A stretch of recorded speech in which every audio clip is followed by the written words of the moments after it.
고고 제주 찾기. 오늘은 애월 해안도로에서 시작합니다. 바다. 아, 봐라.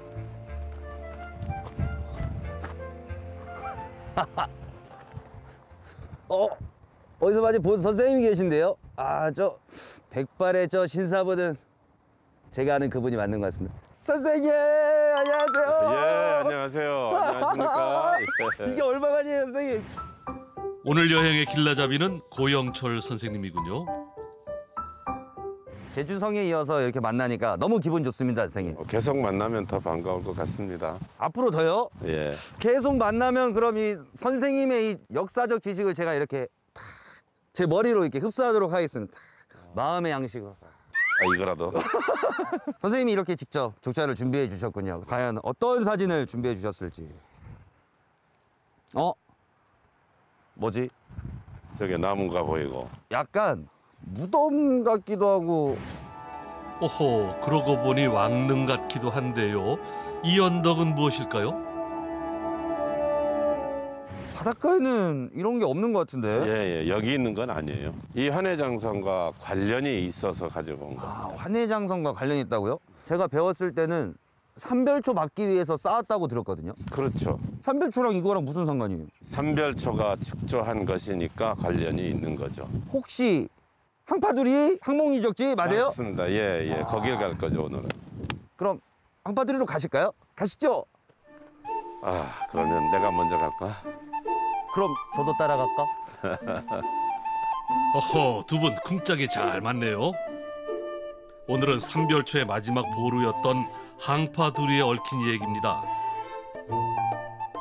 자, 그럼 항파두리로 떠나볼까요? 지금 여기 딱 봐도 그때 당시 규모를 딱 알 수 있을 것 같아요. 그렇죠. 근데 항파두리 이곳 하면 현장학습의 필수 코스였거든요. 근데 그때 듣긴 했어요. 삼별초가 무엇인지에 대해서. 근데 하도 오래돼가지고. 삼별초 얘기를 해줘야 되겠구나. 네네. 삼별초와 관련해서는 몽골 쪽이 우리 잘 아는 태무진, 징기스칸. 네네네. 그 사람으로부터 시작해서 자기 이웃 나라들을 계속 점령해 나가기 시작하는 그것이 12세기죠. 우리나라에 처음으로 들어온 것은 13세기가 돼서 들어오죠. 그것에 맞서 싸운 것이 삼별초를 중심으로 한 고려 군인들이었던 거죠. 처음부터 삼별초는 아니고 사병 집단이었는데 야별초라고 불렀죠. 숫자가 점점 늘어나니까 이걸 부대를 둘로 나눴어요. 좌별초, 우별초. 그러다가 이제 몽골이 우리를 침입하게 되죠. 포로로 잡혀갔던 사람들이 탈출한 거예요.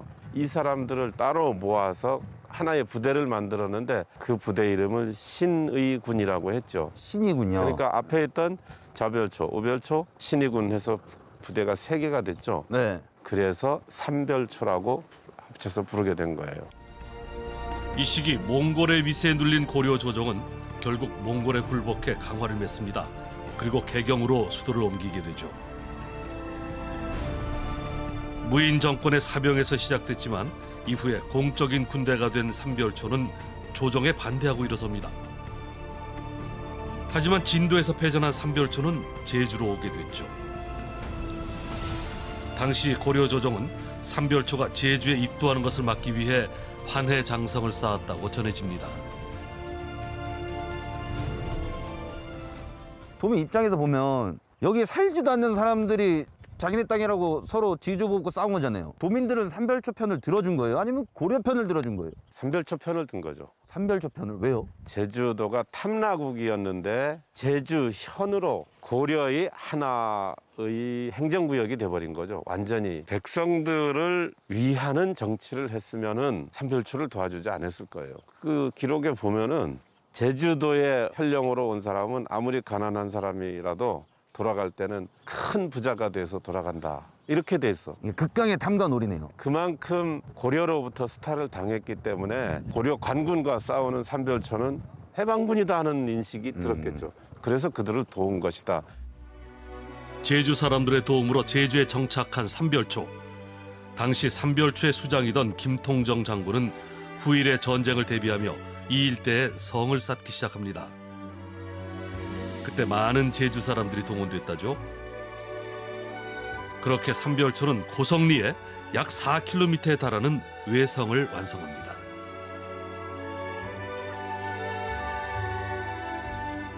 아니 근데 이 곳 이름이 항파두리잖아요. 왜 항파두리가 된 거예요? 그 뜻이 뭐냐면은 물 항아리에 가장자리처럼 생긴 지형이라고 해서 항바두리라고 불렀죠. 기록에 남기려니까 한자로 써야 될 거잖아요. 그래서 의미 비슷한 것을 그대로 쓴 거예요. 항파두리라고. 항파두리가 뭐 특별한 의미를 가진 것이다라는 주장도 있지만은 그것보다는 여기 지명을 쓴 것이다. 그렇게 이해하는 게 맞아요. 근데 왜 삼별초는 이 곳에 와서 성을 쌓기 시작한 거예요?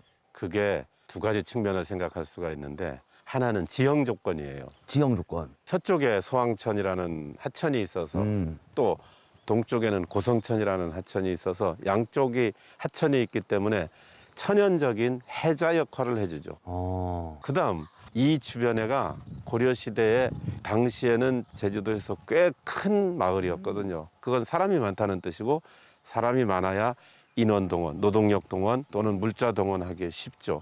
그냥 모든 것이 충족이 되니까 이곳에 사는. 그렇죠. 삼별초는 천연 지형을 이용해 토성을 쌓아 요새를 만들고 이곳에 주둔했던 거죠.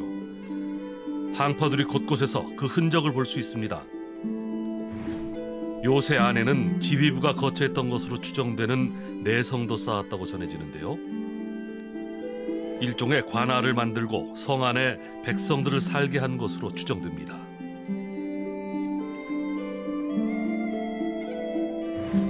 항파두리의 규모는 고서에도 전해지는데요.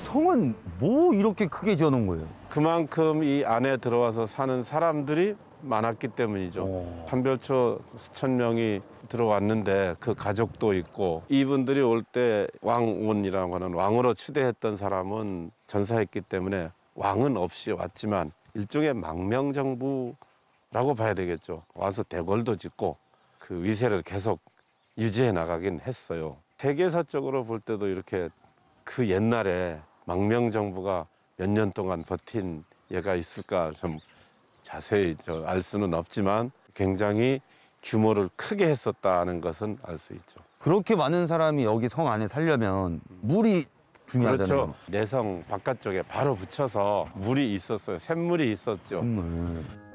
성 안팎에 연못까지 있어서 항파두리는 삼별초에게는 완벽한 기지였던 셈이죠.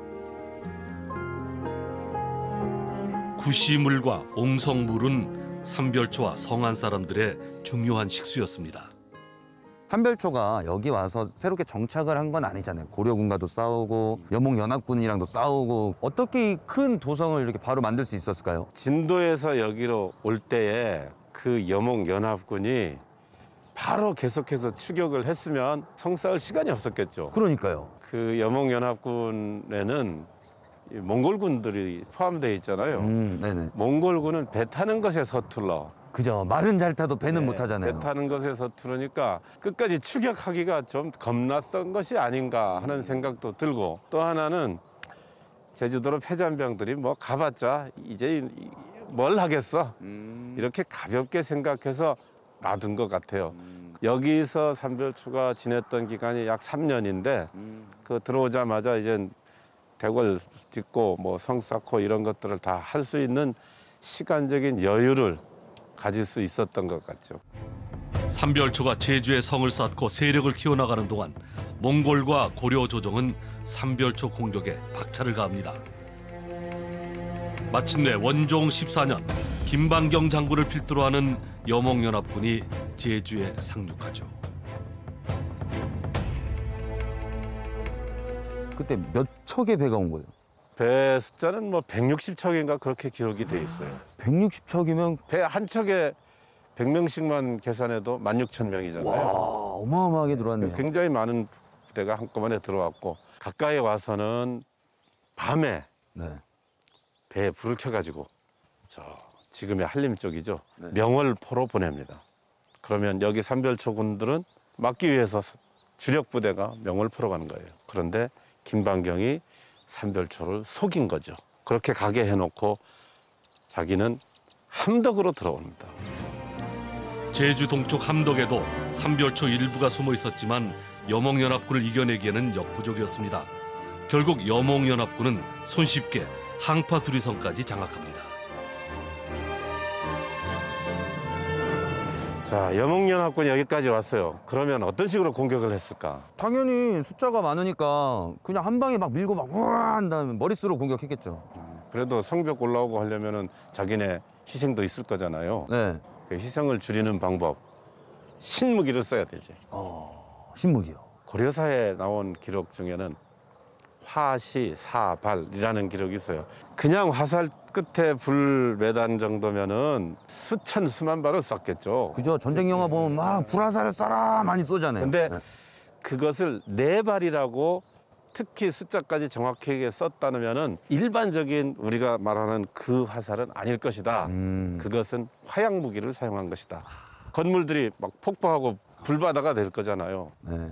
그러니까 성 안에 있던 삼별초가 혼란에 빠지게 되고 와, 그럼 삼별초가 그냥 한 방에 몰살이 됐겠네. 그냥 진짜 한 번에 끝났죠. 한 번에. 신무기를 앞세운 여몽연합군의 공격에 속수무책으로 당한 삼별초 군대. 남은 군사들이 최후의 전투를 벌이지만 결국 패망하고 말죠. 결국 여몽연합군이 개경에서 출발한 지 20일 만에 제주를 장악합니다. 한 2, 3년 후에는 몽골이 제주도에 탐라 총관부를 설치하면서 직접 다스리겠다고 하는 거지. 말도 키워서 자기 나라로 가져가고 이렇게 해서 그 기간이 거의 100년 동안은 우리 제주도민들이 몽골의 지배를 받으면서 살게 되었죠. 근데 처음에 삼별초가 들어왔을 때는 해방군이라고 제주도민들이 도움을 줬잖아요. 그 다음에는 뭐 도움을 주거나 그런 건 없었나요? 한 3년 동안에 삼별초도 제주도민들한테서 물자, 인력 동원을 했을 테니까 불편하잖아요. 이제는 아이고 저 사람들 완전 우리 편이 아니었구나. 서먹서먹해졌네요. 네, 그렇게 되고 또 여몽연합군이 들어오는 걸 보니까 너무 많으니까 친하지 않은 척 해야 되겠다 해서 물러섰을 겁니다. 그 시절 세계를 제패했던 몽골 제국과 맞서 싸웠던 삼별초와 많은 사람들. 삼별초에 대한 다양한 평가가 있는 요즘 그들의 항쟁이 남긴 값진 유산을 떠올려 봅니다.